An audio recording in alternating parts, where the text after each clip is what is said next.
Hi வணக்கம் friends. இன்றைக்கி வந்து பார்த்திங்கன்னா ப்ளூ ஸ்டார் ஏசியில் ரிமோட்னுடைய ஃபங்க்ஷனு ரிமோட்னுடைய மாடல் பார்க்க போகிறோம். இது வந்து பார்த்திங்கன்னா 2026 மாடலு இன்வெர்ட்ரு மாடல். இது ரிமோட்னுடைய ஃபங்க்ஷன் எந்தெந்த பட்டன் எது ஒர்க் ஆகுன்னு சொல்லிடலாம். இது வந்து பார்த்திங்கன்னா டெம்பரேச்சர் கூட்டுறது குறைக்கிறது ப்ளஸ் ஆர் மைனஸு. இது வந்து பார்த்திங்கன்னா ஃபேன் ஸ்பீடு. இது வந்து ஆட்டோ 1 2 3 4. அடுத்து வந்து பார்த்திங்கன்னா ஆட்டோ ஃபேன் ஸ்பீடு. இது வந்து பார்த்திங்கன்னா ஸ்விங்கு.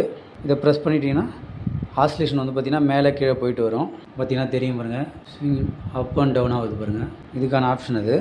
இதிலே வந்து பார்த்திங்கன்னா இது 4-வே ஸ்விங்கு. இன்னொரு பட்டன் வந்து பார்த்திங்கன்னா உள்ளார இருக்க ஸ்விங் மாடல். இது வந்து பார்த்திங்கன்னா உள்ளார வந்து பார்த்திங்கன்னா வி மாடல். இது இந்த பட்டனை ப்ரெஸ் பண்ணிட்டீங்கன்னா இந்த ஸ்விங் மாறுது பாருங்கள். அடுத்ததாக வந்து பார்த்திங்கன்னா இது வந்து பார்த்திங்கன்னா கூலிங். இது இந்த சிம்பிளில் இருந்தால் மட்டும்தான் கூலிங் ஆகும். இந்த பூ போட்ட மாதிரி இருக்குது பாருங்கள். இது வந்து பார்த்திங்கன்னா கூல் சிம்பிள். இது வந்து பார்த்திங்கன்னா டர்போன்றது வந்து பார்த்திங்கன்னா டெம்பரேச்சர் வந்து பார்த்திங்கன்னா 16 மாறிடும். ப்ளஸ் அடிஷ்னலாக வந்து பார்த்திங்கன்னா ஃபேன் ஸ்பீடும் ஹையாக ஓடும். நார்மலாக 100 தான், 100க்கும் வந்து பார்த்திங்கன்னா 110 வருது. அடுத்ததாக வந்து பார்த்திங்கன்னா 5-in-1 கன்வெர்ட்டர் மாடல் பார்க்க போகிறோம். இந்த 5-in-1 கொடுத்துட்டு வந்து என்னென்னு வந்து பார்த்திங்கன்னா இது 110 மிஷின். இதை ப்ரெஸ் பண்ணிங்கன்னா 100ன்னு காமிக்கும். 100 காமிக்கும் போது வந்து பார்த்திங்கன்னா ஃபுல்லாக 110 கன்வெர்ட் ஆகி ஓடும். மறுபடியும் ப்ரெஸ் பண்ணிங்கன்னா 18 வந்துச்சுன்னா 1.25. அடுத்து வந்து பார்த்திங்கன்னா 16 வந்து பார்த்திங்கன்னா 1, 40 வந்து பார்த்திங்கன்னா 3/4 டன்னு. இப்படி வந்து பார்த்திங்கன்னா 5-in-1 கன்வெர்ட் பண்ணி ஓட்டிக்கலாம். மறுபடியும் ப்ரெஸ் பண்ணிக்கலாம், நார்மல் ஆகிடும். இது வந்து பார்த்திங்கன்னா ஸ்லிப்பு. இந்த ஸ்லிப் பட்டன் அமைக்கிட்டா பார்த்திங்கன்னா டிஸ்பிளே வந்து பார்த்திங்கன்னா டிம் ஆகிடும், லைட் ஆகிடும் பாருங்கள். மறுபடியும் ப்ரெஸ் பண்ணால் நார்மல் ஆகிடும். இது எதுக்காக வந்து பார்த்திங்கன்னா நைட்டில் நம்ம தூங்கும் போது அந்த டிஸ்பிளே வந்து நம்ம டிஸ்டர்பன்ஸாக இருக்குன்னா அதை நம்ம பயன்படுத்திக்கலாம். இது வந்து பார்த்திங்கன்னா மோட் ஆப்ஷனு. இதில் மொத்தம் 4 ஆப்ஷன் இருக்கும். இப்போ வந்து பார்த்திங்கன்னா ட்ரை. இந்த தண்ணி கொட்டுற மாதிரி சிம்பிள் இருக்குது பார்த்திங்களா, இந்த சிம்பிள் இருந்தால் ட்ரை மோடு. இதை போட்டால் அவுட்டோர் மிஷினும் இன்டோர் மிஷினும் 24 ஹவர்ஸ் ஓடிட்டே இருக்கும், கட் ஆஃப் ஆகாது.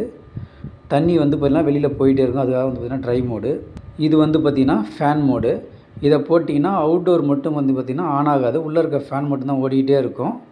வெறும் நார்மல் ஃபேன் மட்டும் தான் ஓடும், கூலிங் ஆகாது. காரணம் வந்து பார்த்திங்கன்னா வெளில அவுட்டோர் ஆன் ஆகாது. அடுத்த ஆப்ஷன் வந்து பார்த்திங்கன்னா ஆட்டோ. இது ஆட்டோ மோடு வந்து பார்த்திங்கன்னா ஃபேன் மோடு ப்ளஸ் டெம்பரேச்சர் ரெண்டுமே வந்து பார்த்திங்கன்னா ஆட்டோமேட்டிக்காக செட் ஆகிடும். இது எதுக்காக வந்து பார்த்திங்கன்னா ரூமில் ஹீட் அதிகமாக இருக்குன்னா ஆட்டோ மோடு வச்சுட்டிங்கன்னா வேகமாக ஓடும், கூலானவனே பொறுமையாக ஓடும். நீங்கள் தூங்கிட்டால் கூட அதுவே ஆட்டோ அட்ஜஸ்ட் பண்ணிக்கும், ஃபேன் ஸ்பீடு ப்ளஸ் டெம்பரேச்சருமே. இது வந்து பார்த்திங்கன்னா ஈக்கோன்றது பார்த்திங்கன்னா எனர்ஜி சேவிங்ஸு. இதை ப்ரெஸ் பண்ணிட்டிங்கன்னா உங்களுக்கு நார்மலாக வந்து பார்த்திங்கன்னா வண்டியில் வந்து ஈக்கோ மோடு இருக்க மாதிரி இதுவாக இருக்கும். இது வந்து ஈக்கோ மோடு யூஸ் ஆகணும்னா நீங்கள் மோடு மாற்றணும். அப்போ தான் வந்து பார்த்திங்கன்னா ஈக்கோ மோடு ஒர்க் ஆகும். ஆட்டோ மோடில் இருக்கும்போது ஈக்கோ மோடு ஒர்க் ஆகாது. இது வந்து பார்த்திங்கன்னா டிஸ்பிளேன்றது வந்து பார்த்திங்கன்னா நைட்டில் டிஸ்டர்பன்ஸாக இருக்குன்னா ப்ரெஸ் பண்ணிங்கன்னா டோட்டலாக வந்து பார்த்திங்கன்னா ஆஃப் ஆகிடும். மறுபடியும் ப்ரெஸ் பண்ணிங்கன்னா ஆன் ஆகிடும். இந்த பட்டன் தான் பார்த்திங்கன்னா ஆன் ஆஃப் ரெண்டுத்துக்குமே ஒரே பட்டன் தான். நம்ம வீடியோ பிடிச்சிருந்தா லைக் பண்ணுங்கள், கமெண்ட் பண்ணுங்கள், மறக்காமல் ஷேர் பண்ணுங்கள்.